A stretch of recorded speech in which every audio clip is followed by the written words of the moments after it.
ಅದನ್ನು ನಾವು ಬೋರ್ಡ್ ಮುಂದೆ ಇಟ್ಟಿದ್ದೇವೆ. 2 ರಾಜ್ಯ 3 ರಾಜ್ಯದವರು ಕೂತ್ಕೊಂಡು ತೀರ್ಮಾನ ಮಾಡಬೇಕು. ನಾವು ಯಾವಾಗ ನಾನು ಚೀಫ್ ಮಿನಿಸ್ಟರ್ ರಿಕ್ವೆಸ್ಟ್ ಮಾಡಿದ್ದೆ, ಇನ್ನೂ ಅವ್ರು ಟೈಮ್ ಕೊಟ್ಟಿಲ್ಲ. ತಿರ್ಗಾ ನಾನು ಮಾತಾಡ್ತೀನಿ. ಆ ಮಂತ್ರಿಗಳು ಕೂಡ ಹೇಳಿ ರಿಕ್ವೆಸ್ಟ್ ಮಾಡಿದ್ದೇನೆ. ಕೂಡಲೇ ಆದಷ್ಟು ಜಲ್ದಿ ಆ ಕೆಲಸವನ್ನು ನಾವು ಸರ್ ಟಿಬಿ ಡ್ಯಾಮ್ ಗೇಟ್ಗಳನ್ನು ಬದಲಾವಣೆ ಅದು ಯಾಕೆಂದರೆ ನಾವು ಅವತ್ತೇ ತೀರ್ಮಾನ ಮಾಡಿದ್ದೀವಿ. ಎಲ್ಲ ಗೇಟ್ಗಳಿಗೆ ನಾವು ಅದಕ್ಕೆ ಪ್ರೋಸೆಸ್ಸಲ್ಲಿ ನಾವು ಇದ್ದೀವಿ. ಎಲ್ಲ ಶೇರ್ ಮಾಡ್ತೀವಿ. ಸರ್ 1 ವರ್ಷ ಆಯಿತು ಗೇಟ್ ಇದಾಗಿ. ನೋಡಪ್ಪ, ಈಗ ಮತ್ತೆ ಅದು 80% ಮಾತ್ರ ನೀರು ತುಂಬಬೇಕು ಅಂತ ಹೇಳಿ ಏನೇ ಕೆಲಸ ಮಾಡಬೇಕಾದ್ರೂ ಒಂದು ಟೆಕ್ನಿಕಲ್ ಕಮಿಟಿ ಇದೆ. ಆ ಟೆಕ್ನಿಕಲ್ ಟೀಮ್ ಮಾತ್ರ ಸೇರಿ ಮಾಡಬೇಕು. ಬರೀ ಕರ್ನಾಟಕ ರಾಜ್ಯದವ್ರು ಮಾತ್ರ ಮಾಡೋಕ್ಕಾಗಲ್ಲ. ಆ ಬೋರ್ಡ್ ಇಂದನೇ ತೀರ್ಮಾನ ಮಾಡಬೇಕು. ಸರ್, ಈಗ ತಕ್ಷಣದಿಂದಲೇ ಒಂದಿಷ್ಟು ಗೇಟ್ಗಳನ್ನ ರಿಪೇರಿ ಮಾಡಲೇಬೇಕಂತ ಹೇಳಿದ್ದಾರೆ ಸರ್. ಬಟ್ ಆದರೆ ಅದು ಇದುವರೆಗೂ ಕೂಡ ಆಗ್ತಿಲ್ಲ. ನಾವು ಅದಕ್ಕಾಗಲೇ ಮುನ್ಸೂಚನೆಯಿದ್ದೇವೆ. ನಾವು ಬೋರ್ಡಲ್ಲಿ ಇಟ್ಟಿದ್ದೇವೆ ಪ್ರಸ್ತಾವನೆ. ದುಡ್ಡು ನಮ್ಮ ಹತ್ರ ರೆಡಿ ಇದೆ. ಅದಕ್ಕೆಲ್ಲ ಏನು ಬೇಕು ನಾವು ಟೆಕ್ನಿಕ್ ಸರಿಗೆ ಮುನ್ನಾರು ಪ್ರಾರಂಭ ಆಗಬೇಕು. ಸರ್, ಈಗ ಡ್ಯಾಮ್ ಖಾಲಿಯಾಗಿದೆ, ಇದೇ ಸೂಕ್ತ ಸಂದರ್ಭ ಬದಲಾವಣೆ ಮಾಡೋದು. ನಿಮ್ಮ ಅಭಿಪ್ರಾಯ ಭಾಳ ಕರೆಕ್ಟಾಗಿದೆ.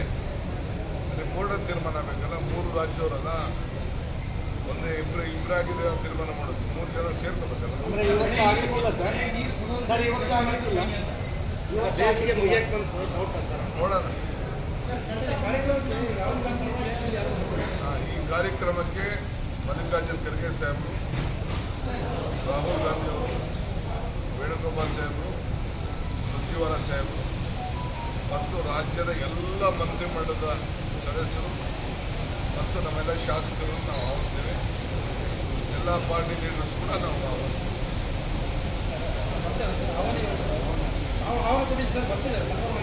ಎಲ್ಲರಿಗೂ ಆಹ್ವಾನ ಕೊಟ್ಟಿದ್ದೇವೆ. ಕನ್ಫರ್ಮೇಷನ್ ಅಂದರೆ ನಾವು ತಿಳಿಸಿದೀವಪ್ಪ, ಬದಲಾಗ್ತಾರೆ.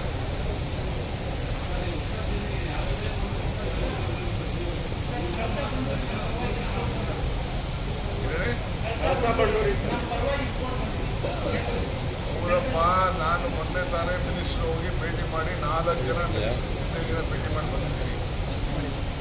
ಒಂದು ಫಾರೆಸ್ಟ್ ಎನ್ವೈರನ್ಮೆಂಟ್ ಮಿನಿಸ್ಟ್ರು ಗಡ್ಕರಿ ಅವರು, ನಮ್ಮ ಡಿಫೆನ್ಸ್ ಮಿನಿಸ್ಟ್ರು ಮತ್ತು ಅರ್ಬನ್ ಡೆವಲಪ್ಮೆಂಟ್ 4 ಜನರು ನಮ್ಮ ರಾಜ್ಯದ ಪ್ರಾಜೆಕ್ಟ್ ವಿಚಾರ ಹೋಗಿ ಮಾತಾಡ್ಕೊಂಡು ಬಂದಿದ್ದೀನಿ. ಅವರು ನಮ್ಮ ಫಾರೆಸ್ಟ್ ಮಿನಿಸ್ಟ್ರು ಮಾಡಿದ್ರು. ಅವರು ಅಲ್ಲೇ ಇರಿಸ್ಕೊಂಡಿದ್ರು ನಮ್ಮ ಅಧಿಕಾರಿಗಳನ್ನ. ನೀವಿಲ್ಲೇ ಇರಿ, ನಿಷ್ಠೆನೂ ಇರಿ, ನಾನು ಕರೆದು ಒಂದು ಸಪ್ರೇಟ್ ಮೀಟಿಂಗ್ ಮಾಡಿ ನಾನು ಕಳಿಸ್ಕೊಡ್ತೀನಿ ಅಂತ ಅವ್ರು ಹೇಳಿದ್ರು. ಅವ್ರು ಇರಿಸ್ಕೊಂಡಿದ್ರು. ಯಾದವ್